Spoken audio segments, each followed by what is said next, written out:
係精神醫學揭秘啦！我哋今集咧就揾咗個嘉賓嚟，嘉賓咧就係 Patrick。咁咧點解我要揾佢嚟咧？因為佢係一個驚恐症嘅康復者。咁我都好想阿 Patrick 咧，藉住佢個人嘅故仔，係令到更加人知道驚恐症係乜嘢啊！原來驚恐症唔係一樣簡單嘅嘢嚟嘅喎，佢可以好慢性啦，佢亦都可以係影響好嚴重地影響我哋生活嘅質素嘅喎。咁好啦，首先咧，我係想阿 Patrick 講一講咧，你初初點知道你自己係一個驚恐症嘅情況？嗱，首先我今日好開心，因為我係曾經嘅病患者啊，而家康復咗，啲醫生醫好咗我，原來我而家又可以去推廣咧點樣其他嘅病人可以咧進行咧適當嘅治療咧，依然咧唔係自己可以咧，唔係自己孤獨嘅會有人咧同你一齊咧行呢條路咧而咧康復嘅。咁我就回答翻頭先你所講啦。我最開頭咧發覺我有情緒病咧，其實就係嗰陣時我同我啲拍檔就做完個 job 之後咧，就去睇戲。去睇戲嗰陣時咧，就睇下咧，中途咧覺得好似呼吸唔到咁樣喎，就離開咗戲院。離咗戲院之後咧，咁就其實嗰陣時已經知道係有啲事啦。不過嗰陣時係90幾年啦，咁嗰陣時咧對於情緒病呢啲嘅知識咧，其實都好貧乏㗎。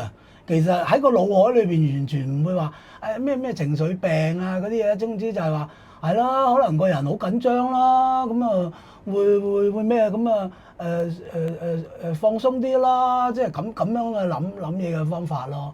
咁但係到後期咧就越嚟越多嘢發生啦，譬如已經係會間中搭的士咧會覺得好焗，就開頭咧就開窗，開窗咧都處理得到，但係咧到後期咧就開咗窗都處理唔到，之後咧就要即刻落車嘅。係你係控制唔到啊！你係即刻，即使嗰度係一啲禁區咧，我太多撳我唔到啊！我總之就要落車咁樣咧，所以咧就嗰陣時都知道係幾麻煩，但我仲係未求醫嘅，仲係未求醫嘅。咁樣仲係話，哎呀放鬆啲啦，睇下有時咧自己去睇多啲電影啊，或者咧做多啲即係嗰陣時都開始肥㗎啦，但係可以做到少少嘅運動啦咁啊行下啲咁樣，咁但係咧都係覺得係開始個身體，你只係覺得個身體有問題，但係就係仲係未知咧係一啲所謂情緒病咯。咁令到我比較着重呢件事，而又咧的起心肝去跨一步去揾醫生咧，係幾時咧？就係大概係2005年到啦。咁嗰陣時咧，我外父喺外國住嘅，佢就嗰陣時就差唔多唔得啦。佢就想見我最後一面，咁樣咧就咁我太太同我就諗住搭飛機去澳洲咧，就見佢最後一面。咁但係咧上到飛機之後咧，我係頂唔順，覺得唞唔到氣，就落咗機。其實已經閂咗門㗎啦，飛機係要同個機長拗啊，我一定要落機啊，一定要落機啊咁就俾我落咗機。咁嗰次之後咧，咁我又一來 guilty 啦，二來真係要好面對啦，即係真係覺得真係影響我生活好緊要啦。咁就開始，咁嗰陣時又開始啦，興網啦，已經喺網裏邊尋求好多幫助啦。譬如我最先開頭去睇就係睇咩咧？就嗰陣時睇到阿林建明咧，就發起有一個類似情緒病嘅心情行動，心情行動係啊，咁啊睇下佢，原來就如果去睇佢咧，就係去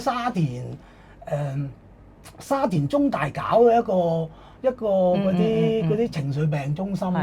咁就開始去嗰度做，但係嗰陣時嗰啲咧就冇藥物嘅，就係淨係佢叫做cognitive assessment 嗰啲認知行為治療嘅啫，嗰啲咁樣咧就譬如話閂晒啲冷氣啊，整到好似冇空氣咁樣啊，睇下你又點樣反應啊，然後跟住咧佢又點樣去叫你嗱，你而家唔使驚啊，有深呼吸啊，即係嗰類嗰啲咁樣。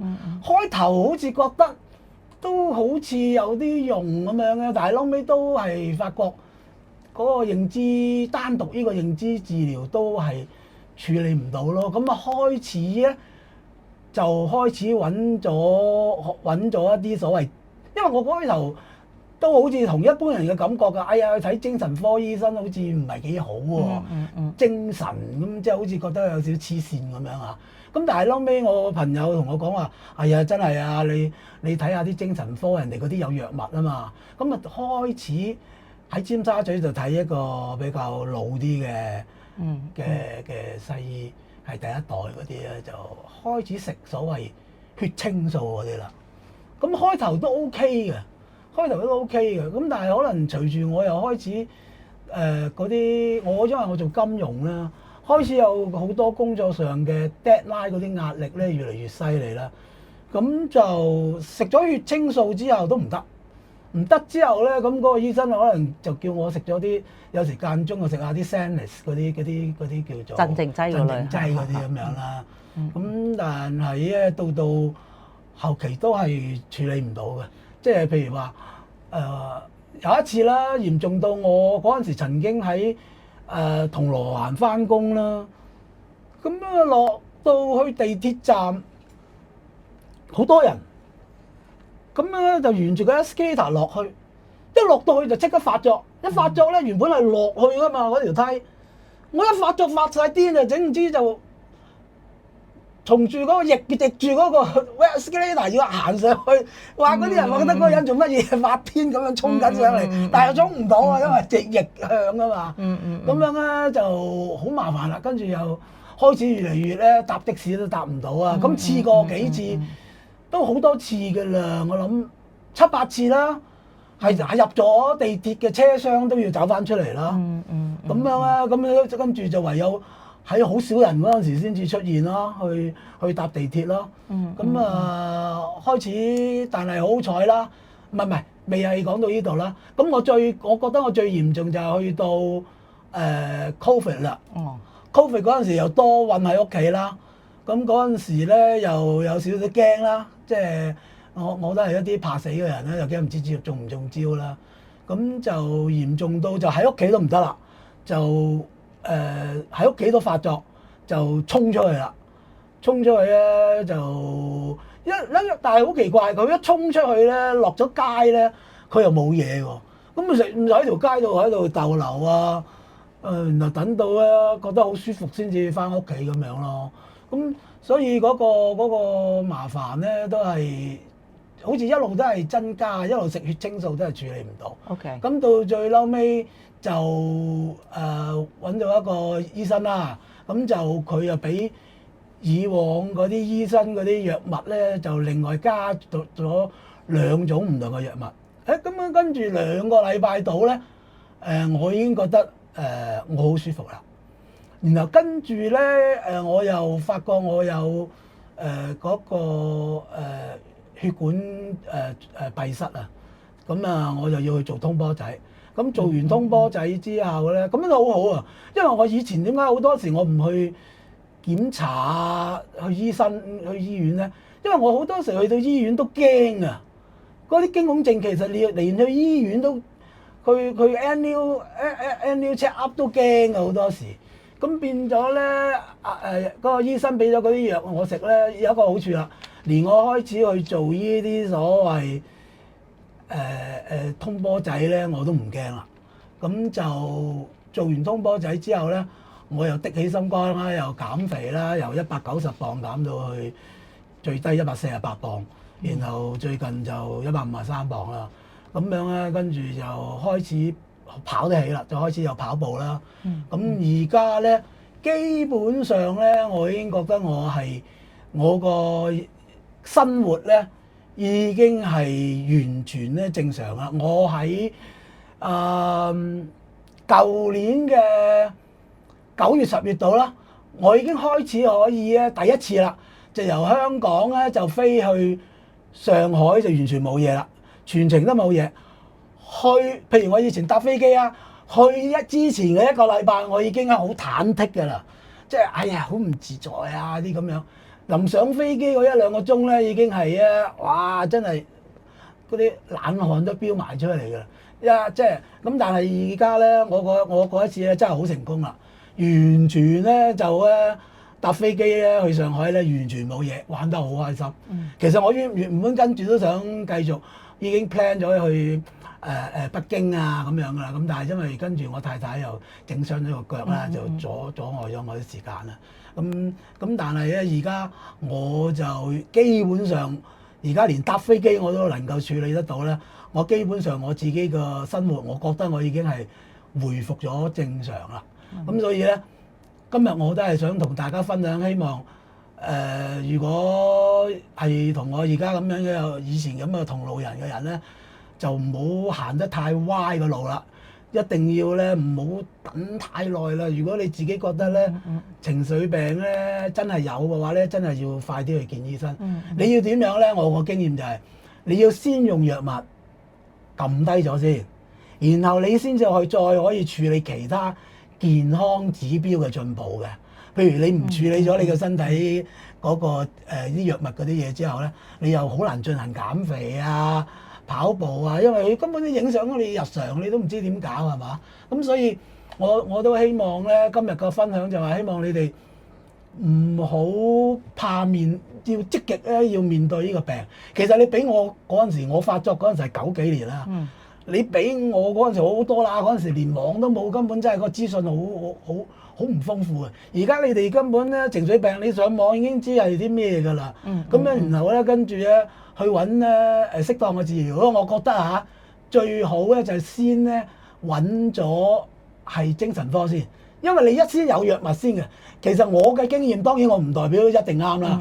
如果你揾咧行為治療咧，呢一步咧係跳過咗嘅，係唔實淨嘅。你要先用藥物處理咗先，再加認知治療咧先至可以嘅。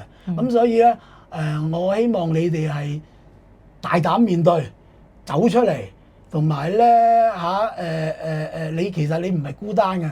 其實我相信香港我唔知啦。即係喺尤其是而家你睇下咁樣嘅經濟環境，咁樣嘅政治環境，如果係我以前咧冇適當嘅藥物，而家我真係發癲咁滯啦。今日特朗普又話點，聽日特朗普又話點，跟住嗰度又炸石油，跟住又話 AI 會取代你份工作。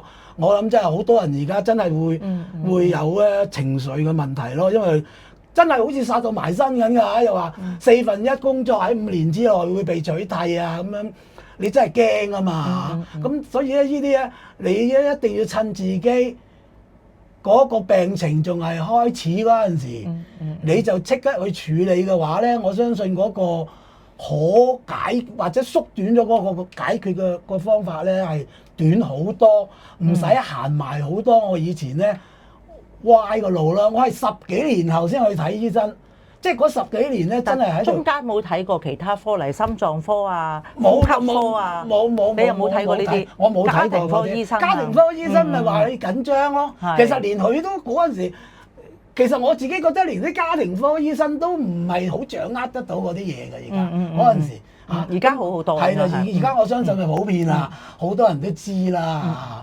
咁所以咧，記住。加油！其實咧，Patrick 咧就真係一個脫胎換骨嘅人嚟嘅。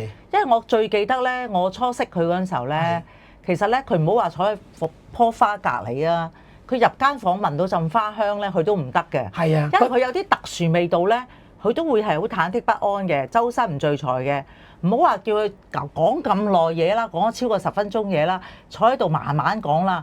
以前係直頭佢坐唔得低嘅，我仲企喺度，你行嚟行去，甚至乎想走出去嘅。係啊，你係喺度要企喺度同我傾偈，你問我唔好意思，我企喺度同你傾得唔得啊？我坐唔到落嚟啊！佢話你可唔可以攞開你嘅雜花啊？我唔聞到你啲味啊！其實咧唔淨止係花或者香薰嘅。係我個經驗就係譬如去到嗰啲咖啡店，好似沙北嗰啲咁樣咧，係我同啲朋友入去坐咧，飲兩下我就要走出嚟㗎啦，即係硬係覺得嗰種有一種咧味咧，令到我咧係要脫離嗰個環境嘅，因為我嗰種情緒病就係咩咧？當你一發作嗰陣時咧，你係想逃離現場嘅，係冇能力可以阻止你咧，急不及待就要逃離嗰個現場。即係都唔係一個自由意志可以係啦，你係控制到嘅嘢。你完全係控制唔到自己嘅，你係即刻就想逃離嗰個現場。嗱，我成日都形容咧呢個即係驚恐症係一個精神監獄。係其實你到由90幾年睇緊《本能》呢套戲啦，係啦去到你真係2005年，因為外父件事，係啊你決定係揾醫生啦。咁咧其實咧，你當中咧其實點樣嚴重影響到你嘅生活啊？嗰個生活差唔多，我諗咧真係好多方面咯。譬如話搭的士，我好多時咧搭的士咧都要咧開埋窗啊，都處理唔到都要落車嘅。咁所以咧到後期都索性唔坐的士啦。咁樣又試過坐地鐵，又係咧。如果多人嘅話咧，我都係處理唔到嘅，要趁咧好少人先坐到地鐵嘅。咁有時咧譬如我講過一次啊。放工我嗰陣時打工仲喺銅鑼灣啦，去銅鑼灣地鐵站一落到去，哎呀一落到去個地鐵台個電梯就發作衝上嚟啦。咁跟住我連電梯我都唔敢搭啊！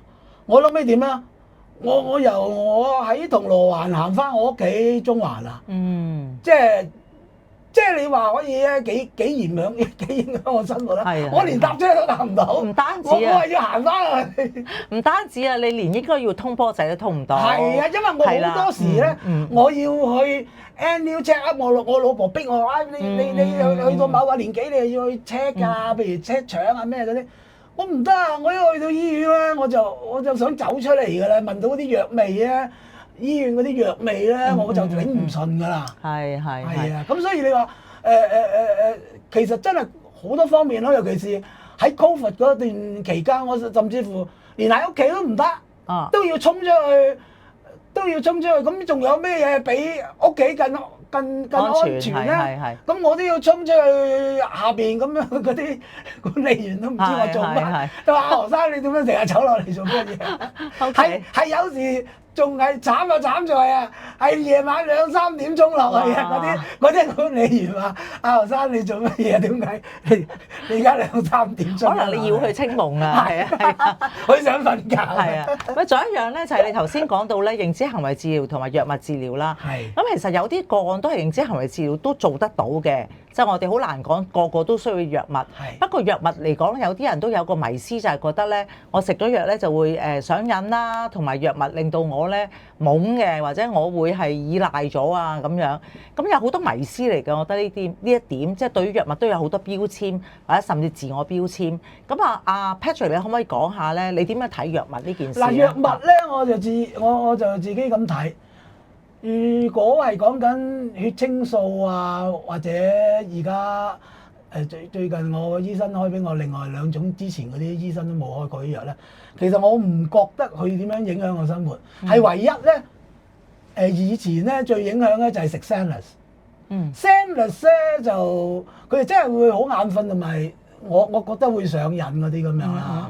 咁血清素治標不治本係啦，咁我覺得血清素咪即係好似等於我唔知啊，呢個比喻 analogy， 即係等於好似你唔夠胰島素。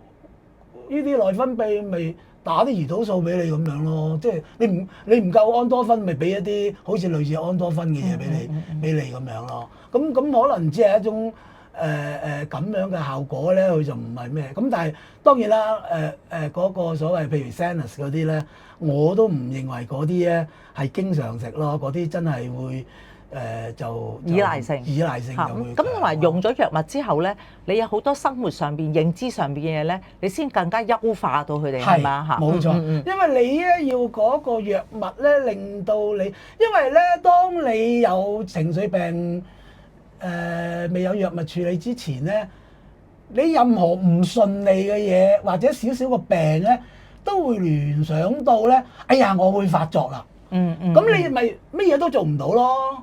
你聞到一啲我唔中意聞嘅味，你又驚會發作。你咧有少少打傷風鼻咳，你又驚會發作。咁樣咧，你又又唔去運動啦。咁所以咧，喺各方面咧，你想再去調整你嗰個健康其他指標咧，係進行唔到啊，因為你冇適當穩定咗一定嘅基礎咧，去可以進行其他嘅運動啊。冇錯冇錯。好嗱，今日咧好多謝 Patrick 啦，或者我做翻少少總結啦。咁好多時候啲人誤會咧，就係呢個驚恐症係一啲好輕嘅病，輕強嘅。咁但係查實我哋睇翻咧，影響個生活都好嚴重，等於好似精神監獄咁嘅。第一點，第二點咧，原來佢嘅求醫過程咧係成10幾年，蹲咗10幾年。即係換言之咧，其實驚恐症都係一個比較長期性嘅病嚟嘅，係啦。咁第三咧就阿 Patrick 都亦都佢個例子亦都睇到咧，咁藥物不但只係令到佢個削弱咗佢個人意志啊，或者令到佢洗腦啊，不單佢唔會咁樣做。更加咧令到阿 Patrick 咧係運用到佢個人自己嘅內在嘅資源啊，佢自己本身嘅意志力啊，佢本身自己想自己好個方向咧，係更加建立咗好多健康嘅生活習慣，同埋對身體做翻好多比較有益身體嘅一啲嘅干預嘅例如運動啊，例如係去做翻 body check 啊咁樣。咁所以我哋睇翻咧就係成件事咧，應該係話佢令到你個健康係更上一層樓，就唔係話一個係減低咗你嘅即係一種嘅意志力嘅行為嚟咯。係咯，譬如話最明顯啦，我成世人都係肥嘅，最高嗰陣時190磅，但係咧我用藥物處理咗我情緒之後咧，我個意志係強到可以由190磅減到去140磅。其實呢啲根本係要靠一個好強嘅意志先得嘅。如果你仲係有情緒病咧，你係冇嗰種咁強嘅意志咧，的起心肝去減嘅嚇。咁兼且咧，成世人啦，即係都估唔到自己原來可以咧減咗之後咧，可以進行咁，我認為啦嚇，去到我咁嘅年紀，我而家已經係66、67啦。我可以而家一般嚟講咧，我可以用步嚟講咧，我一日咧可以係行咧26,000磅，26,000步，至到最高咧29,000我都試過。咁樣咧，如果純跑步咧，我咧基本上可以係用1個鐘頭，即係都係屬於慢啦，用馬拉松嘅人角度。但係以我咁嘅年紀咧，我係不停咁樣咧，用一個鐘頭30分至42分咧，可以跑到6.5公里咯。咁我覺得跑喎係真係唔停喎，但係慢跑啦。咁所以咧去到咁嘅年紀咧，我而家都好相信，如果我個生命夠長嘅話咧，我用咁嘅步伐咧，因為我膝頭哥又唔同嘅，我相信我如果有咁嘅生命嘅長度嘅話咧，我相信我80幾歲依然係可以跑到咁樣嘅速度咯。好多謝多謝，唔好咁講，千祈唔好咁講。總之大家加油，多謝。